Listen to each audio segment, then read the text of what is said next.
What's up, guys? It's Court Smith here from bettheprop.com, a site that likes to look at player props, everything from NFL to tennis, which is what we're talking about today with my good friend Ben Battle. Ben, how are you, man?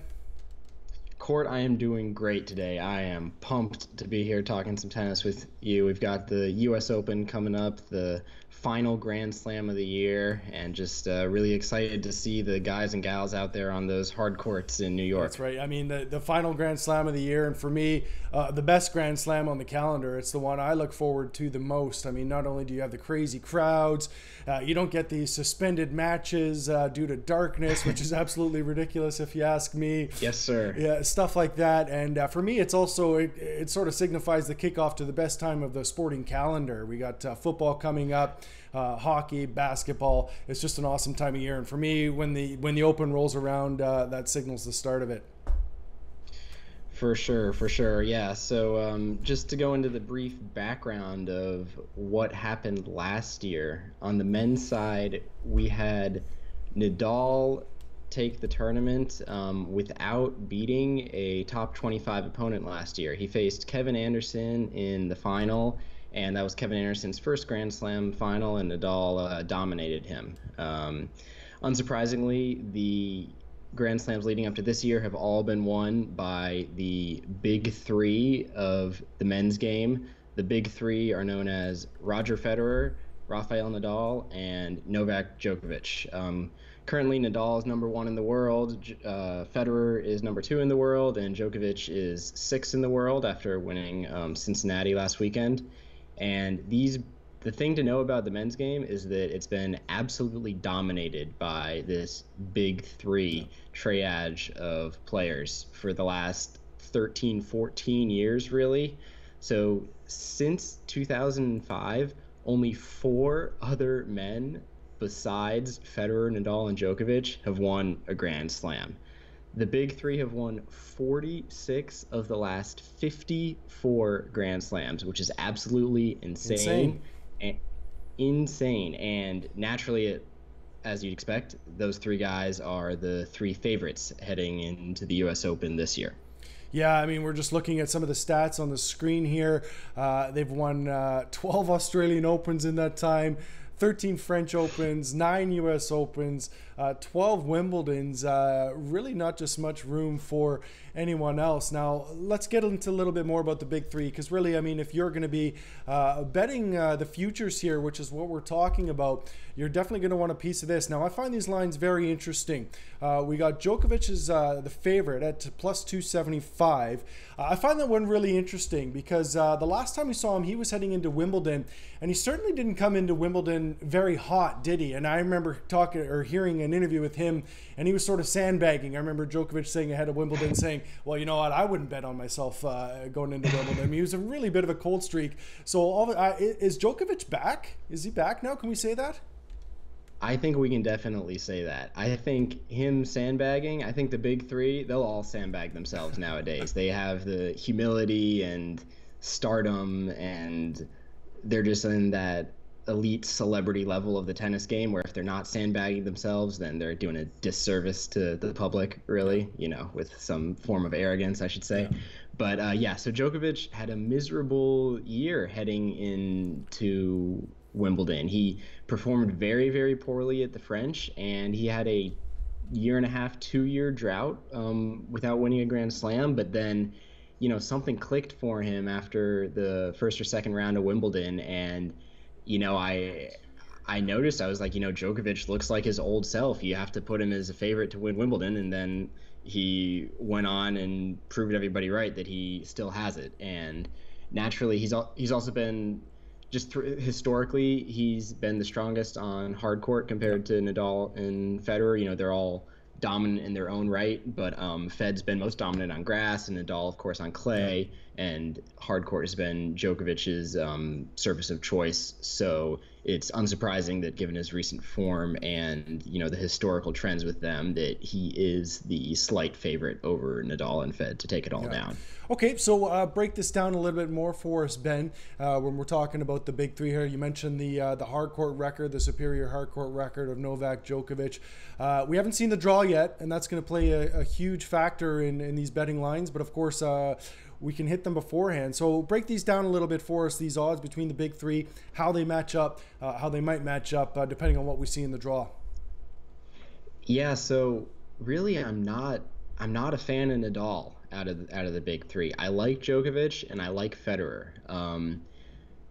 Djokovic has won his last 7 matches on hard court against Nadal, and every single one of those has been in straight sets, with no set being closer than 6-4. That's an absolutely dominant streak over Rafa. They haven't played since 2016, but that doesn't really matter to me in my evaluation, because I feel Djokovic has had a resurgence recently in his form, and I don't feel that anything's really changed with Nadal over the last few years, to be honest. So I take their head-to-head very much into account in evaluating Djokovic over Nadal. And I think that's taking the head-to-head in account is really valuable, because since they're the 3 heaviest favorites, they're so likely to meet each other in the semis or the finals that you really do have to consider how they match up against each other, how the 3 of them match up against each other, since they're so dominant against the rest of the field. And Djokovic also has a slight edge over Federer recently. He's 4-3 versus Fed in their last 7 on hard court. Their last was also in 2016. That's a little less relevant. What I'm looking at is that Fed has beaten Nadal the last 5 times they've met on hard court. The last 3 times were just last year in 2017, and similar to Djokovic's dominance over Nadal, Federer won those last 3 meetings in straight sets with no set closer than 6-4. Right. So I think that Federer provides the best value, since he has the highest payout, and I'd put him at a similar percent chance to win the entire thing as Djokovic. I'm not quite sure why they have Nadal ahead of Federer. Maybe Vegas is taking some of Federer's age into account or something like that. But yeah, so I like Fed the most just because he provides the best value of them all, and then I like Djokovic, and I don't recommend betting Nadal before the draw comes out. However, one angle that I do like is that Djokovic will be the 6th seed heading at the U.S. Open, so he could very well be placed in the same quarter as Nadal or Federer. Yeah. And of course that changes the corresponding odds for each of them to win, because they would meet each other earlier in the tournament. Yeah. So if Djokovic ends up on Federer's half of the draw or Federer's quarter of the draw, then I certainly think Nadal is a fine bet, because then he would dodge one of them. Right. And would only have to face one of them, and that would be in the final. So I think that betting Nadal after the draw comes out, if he dodges Djokovic, I think that's a good play. But pre-draw, I would definitely lean Federer and Novak. Djokovic, I mean, he's got the record, but again, he's a little bit of a wild card here, isn't he? I mean, we were talking about it earlier, but we don't know exactly where he's at in his game right now. Is that fair to say? I have to disagree with you a little bit. I think that you might be right, but I don't think that would matter, because I think that he disproved that with his performance at Wimbledon, because heading into Wimbledon, the expectations were lower than they'd ever been, because he had such a horrible French and he didn't shine in the Wimbledon tune-ups. But then he shows up, and as one of the greatest 3 players of all time is wont to do, he clicked it into gear once the tournament got going and found his form. So I think that it's a little bit of noise to take into account the very recent performance of the big 3, in my opinion, excluding any injury concerns or legitimate health concerns or something like that. I just think that being so legendary, that they've proven time and time again that some of the recent form analyses related to their outcomes just might not be the best way to go. So that's why I've referenced lots of the historical head-to-heads and things like that I think give a better perspective on the right angle to take with them. Perfect. So, well, speaking of analyses, I wanted to get to this earlier, but we just got so excited we jumped right into it. And how can we not be? Want to talk a little bit about you first, Ben, so the people know who we're talking to here. You're a guy who's got a background in analysis. You've got done some statistics work in school. You write some analysis content for rotoviz.com, and you're also started to play. We've seen the DK DraftKings has come out with some GPPs that you've been dabbling in with some analysis, and you've also got a little bit of a background yourself in tennis. Tell us about that. Yeah, so I graduated with a math and statistics degree. I've always had a math background, and my favorite thing is to apply that to sports. Recently I've started producing a lot of fantasy football content for RotoViz, one of my favorite data-driven fantasy football sites. And then my background in tennis is that I've been a competitive tennis player my whole life. I've been nationally ranked my whole life, incredibly competitive, and I played in college and all that jazz, and I've been following tennis my whole life. So I love matching my math love, sports love, and tennis love all into one. Awesome. That's a pretty lethal combination when it comes to betting it. So we're really... I like to think so. Yeah, we're really glad to have you, Ben. Okay, so let's move on from the big three. Pretty good chance, I think it's fair to say, that one of those big three is going to win. But I mean, it's sports and anything can happen. So let's talk about some of the other contenders on the men's side. And I know you like the big Argentine quite a bit of people outside the big three. Yes, sir. Juan Martín del Potro is far and away my favorite bet outside of the big three. He's in the plus 1,000 range, and I think he by far has the best chance to win the Open outside of the big three. Right now he's ranked 3 in the world, and he has an incredibly competitive record versus the big three on hard.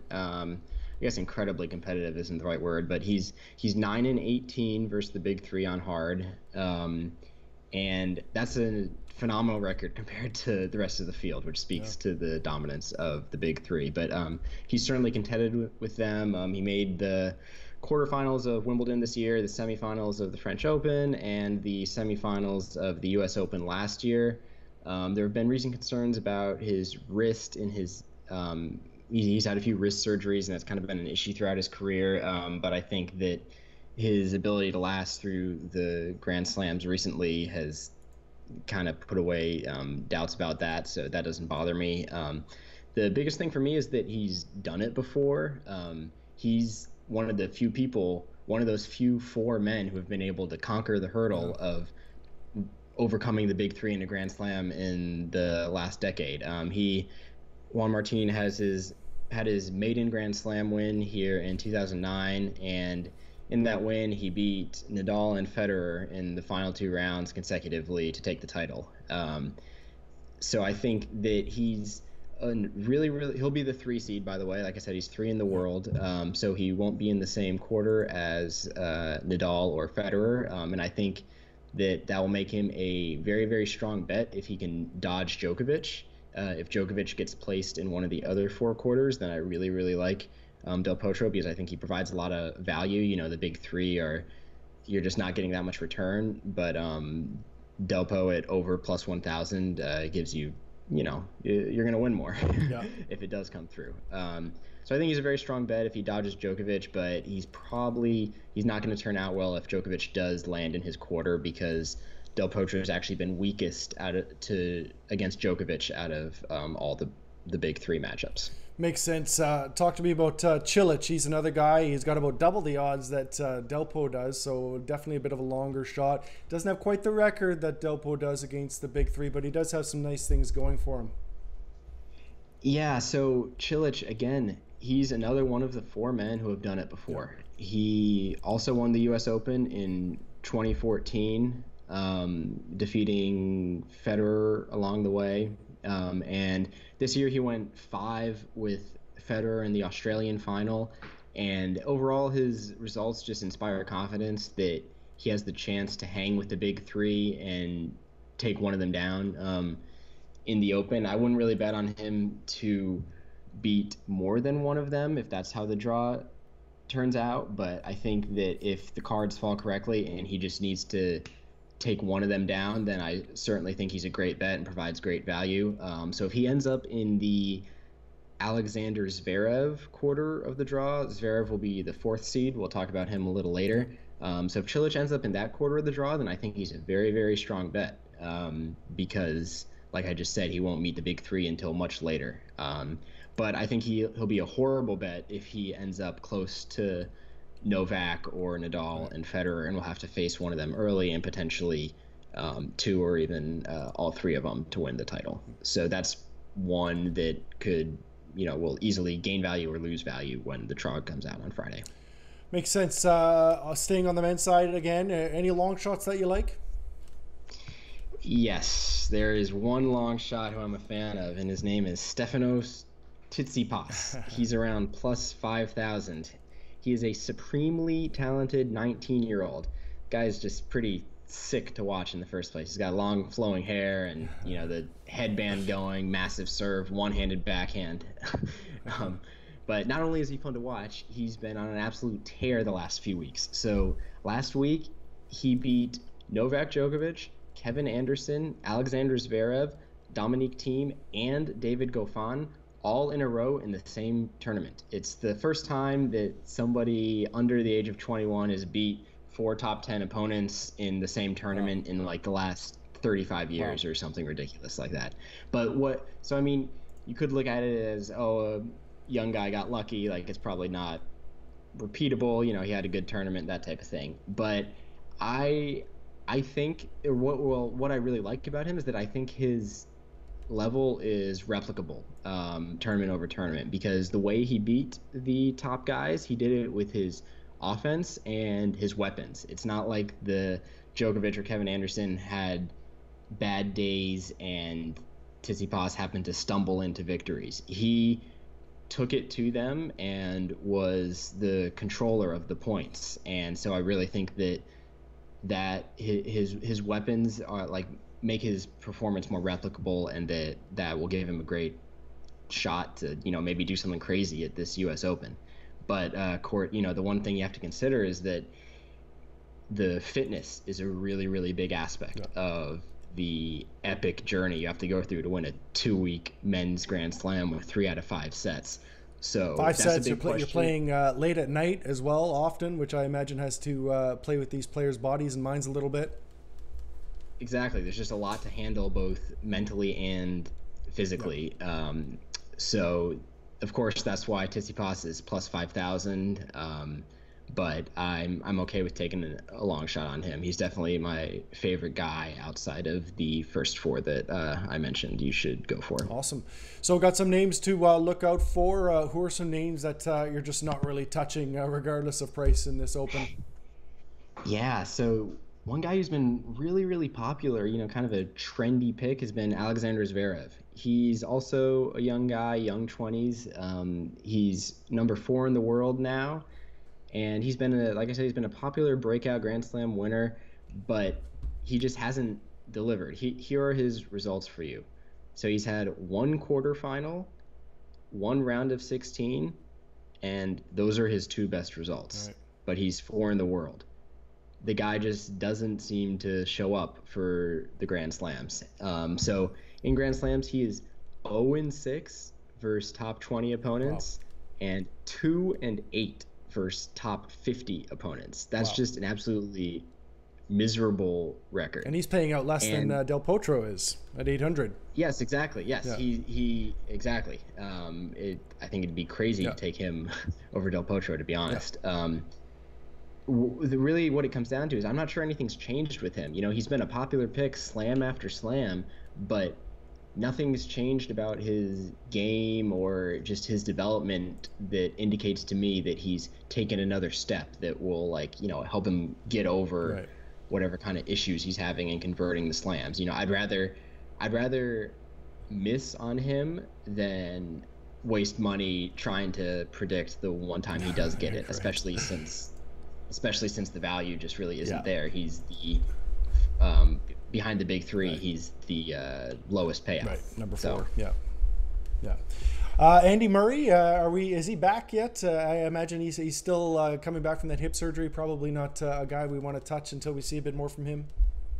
you're dead Yeah. on. Yeah, Murray had the hip surgery. He's also one of the guys who has converted on some Grand Slams in the last decade, and I really hope that he does turn it around from his injury because he had to miss Wimbledon. He thought he was going to be healthy enough, but it just didn't work out. And he's played one of the hard court events, and he just looked horrible. He's had issues throughout his career of uh, being too defensive in his games and kind of letting the action come to him, not really taking control of the points. And he's been criticized for that. And one of the ways he stepped up to convert and win some Grand Slams was that he became more offensive. He made conscious changes to improve his serve and step into the court more and things like that. And it was a little disheartening to see him playing the retrieving role against some really lower quality opponents in his comeback. So I think that he just has a ways to go, and I'm definitely passing on him, which is unfortunate. Who else are you passing on, Ben? I'm passing on Nick Kyrgios. I really love Kyrgios as an upset pick in an individual match. If he makes his way to play against the big three or one of the other favorites, I think he's a strong pick to do it in one match. But I think there are just too many mental and physical questions around him to predict that he'll win 7 matches in a row over 2 weeks to win a Grand Slam. So that's my analysis of him, and I can't pick him. And Kevin Anderson, he made. Were you saying earlier he made was it last year he made the finals at the U.S. Open? Yes, he made his first Grand Slam final of the U.S. Open last year, and then he also made what people will remember very well is when he made the finals of Wimbledon this year, when he beat Federer in an absolutely epic match Course, to get there. Anytime Federer loses like that, it sticks in people's brains. So, it's great for Kevin Anderson that he's had this kind of late career success, but you've got to put it in perspective. The guy is 2-22 versus the big three and Del Potro. Yeah. So he's 2-22 versus the 4 top favorites. I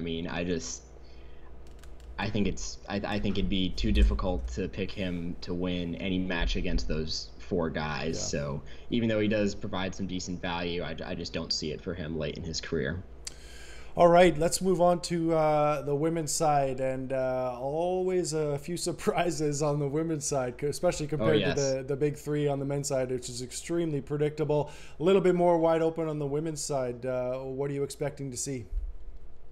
Yeah, so like you said, women's is higher variance in general just because they play 2 out of 3 sets. They have a smaller sample size every match, and that triggers more upsets and crazy stuff happening in general. And on top of that, there are, like you mentioned, there are fewer dominant players. There's no big three, really. So the 2 favorites we have this year for the U.S. Open are, of course, Serena Williams. She's sitting around plus 450. And then we also have Simona Halep around plus 650. I like both of them. I actually like Halep a little more. Halep is currently number 1 in the world, and she's been one of the most consistent number 1 players the women's tour has seen in the last couple of years, really. And I think that she's a great pick because she's just been on an upward trajectory with her career. She broke through and won the French Open this year, winning her first slam. And I think that on hard, she just offers a level of consistency and safety and wading through the first round upsets that lots of the other streakier top women are prone to. I think that she's much more likely to dodge those, and I think her level is high enough to where she'd be favored against the other top players in the draw. So I'm a big fan of Halep. Serena, a slight favorite here. Let me ask you this, Ben: Is as a player, is there such thing as kind of home court advantage in tennis? I mean, Serena's going to be playing in front of the a fired up New York crowd for the first time since she had her kid. I mean, she was already a very, very popular figure. I imagine she's going to be even more popular coming back as a mother now. I mean, every mom in the world's going to be cheering for this woman. I think it's going to be a crazy crowd in her support. Does that give her a bit of an edge at all in front of those crowds? Serena loves the limelight. And the biggest court in the entire world is center court at the U.S. Open. So it'd be really hard to make the argument that that type of stage doesn't improve her performance.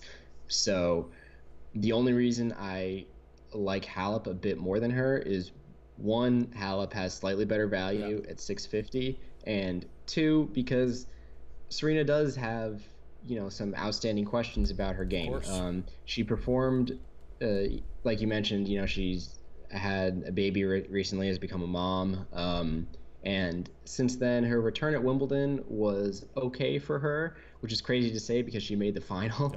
But it was disheartening because she didn't bring her best in the final, really. It was probably like one of the worst Serena matches I'd seen in a really long time. And that was against Kerber. One of the other top opponents. So Serena's good enough where her average level can plow through the rest of the draw, and that's what got her to the final. But I think that there are questions about whether she's fully returned to the level she was at, before she had this amazing life event. So well, I mean, you think about it. Most women, they'll take a year maternity leave to come back to their office job, and Serena Williams was back at it 6 or 8 months playing, at the highest competitive level in the world. So, I mean, her Wimbledon run was amazing, but yeah, she did seem to run out of gas in the final. So, hopefully, these few months, bookmakers seem to think she'll be recovered in time. She's the favorite, so it's going to be interesting. If she wasn't, sorry. If she wasn't the favorite, she'd be the easiest bet ever, right? Like, she's the Roger Federer equivalent of the WTA. So if she wasn't favored, you'd have to go in on that. All right, Ben. Well, we're going to wrap things up pretty quick here, but again, we were talking about how wide open it is on the women's side. That means always a possibility that a dark horse could come through. Anybody you like on the women's side to turn some heads and shock a few people in the coming weeks? Yes, I'm a big fan of Kiki Bertens. Kiki has a 10-1 record versus top 10 opponents in the last few months. She recently beat Caroline Wozniacki, Svitolina, and Petra Kvitova, and Simona Halep, the #1 player in the world, all last week to win Cincinnati.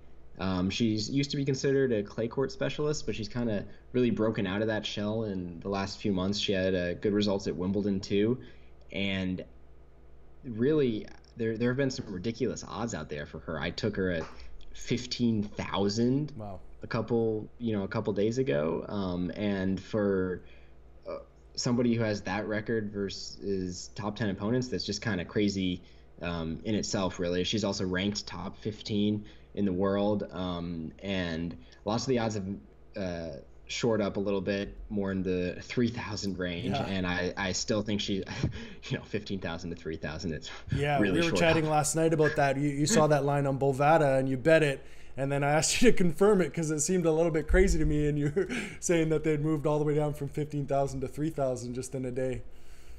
Yeah, but I still like her there. I think she should be considered easily one of the top 10 favorites to win a slam. Yeah, she hasn't performed at that level the rest of her career, but like we said, the women's draw, there's so much variance. It's all about who's hot and who can take it for this 2-week span when they're on fire. So I think Kiki is 100% playing the best tennis of her career, and their results have shown nobody's been able to beat her lately. So I think that she far and away provides the best value out of if you want to take a long shot. Perfect. Well, I can't wait, man. Ben, tell me, on a scale of Borg to McEnroe, how excited are you for this Open? I'm Marat Safin excited. Nice. Actually, that's probably bad because that means I'm upset and angry and smashing things. Yeah. No, but Well, with the amount you we'll bet on go. tennis, you're going to be smashing a few things in the coming weeks, I'm sure. Hey, I don't like to hear that. We'll go with Gael Monfils level of Okay, excitement. okay. Hey, quickly, I Yeah. want to ask you. I know we didn't talk about this, but I want to ask you. We were talking earlier about the DraftKings and some of the tournaments they have going on. Well, what's been for people who haven't tried it yet? What's been your experience with those games? Yeah, I mean, DraftKings has been crazy. It's been quite the experience. Trying to wade through all the different Yeah, strategies you can go with. I think that one thing to watch out for are all these last minute withdrawals. right. Like you have these people who will just pull out like 5 minutes before lock, and if you're playing a bunch of lineups and have them at 40% of your lineups, then boom, 40% of your um, Yeah. everything you've been working for is just sunk. So one thing to look out for, especially heading into the Grand Slams when there are a lot of withdrawals, because players will show up, try and maybe collect their check and get out of there. So really monitor the health and do a little back research, get on Twitter, Google the person a bit, just to make sure before committing that your person's actually going to show up and play the match. All right, Ben. Well, for people who want to find out more about some of your picks and thoughts on tennis, where can they find you on Twitter? You can find me on Twitter at Ben Battle3, Ben underscore Battle3. Check me out. I'll be tweeting about tennis, little fantasy football, a little bit of everything, Yep. sports betting and sports fantasy. And you can also check me out here on bettheprop.com. So I'm really excited about the thing you got going on here, Cord. Yeah, we're going to get your article up talking about all the picks you made today. First thing tomorrow morning, we'll make sure people know where to find you on Twitter there. And we hope you're going to join us again next week once we see a couple of these first rounds go. We get a little bit better idea of who's in what kind of shape, who's hot, who's not, who's struggling. So hopefully we'll check in with you next week as well and get a little bit of an update, a few more betting tips from you, Ben. Sounds good to me. Thanks so much, Cord. It's been awesome. Okay, thanks, Ben, and thanks for watching. And check out bettheprop.com, and we'll talk to you soon. Good night.